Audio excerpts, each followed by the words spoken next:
ঢাকা মহানগর উত্তর স্বেচ্ছাসেবক দলের সাবেক সদস্য সচিব আজিজুর রহমান মুসাব্বির হত্যার ঘটনায় ২ দিন পেরিয়ে গেলেও এখনো কাউকে গ্রেফতার করা যায়নি। এই হত্যাকাণ্ড সংশ্লিষ্ট আরও একটি ভিডিও ফুটেজ এসেছে পুলিশের হাতে। এ নিয়ে জোর তদন্ত চলছে বলে জানিয়েছেন আইনশৃঙ্খলা রক্ষাকারী বাহিনী।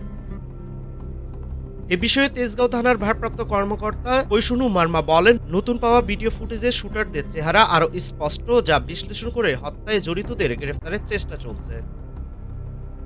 এদিকে মুসাব্বির হত্যার প্রতিবাদে শুক্রবার ৯ জানুয়ারি দুপুরে রাজধানীর বসুন্ধরা শপিং মল এলাকায় বিক্ষোভ করেছেন স্থানীয় বাসিন্দা ও স্বেচ্ছাসেবক দলের নেতাকর্মীরা। পরে বিক্ষোভ মিছিল নিয়ে ফার্মগেট হয়ে তেজগাঁও থানার সামনে এসে অবস্থান নেন বিক্ষোভকারীরা।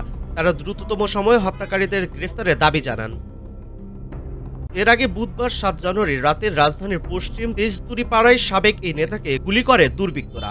পরে হাসপাতালে নেওয়া হলে চিকিৎসক তাকে মৃত ঘোষণা করেন।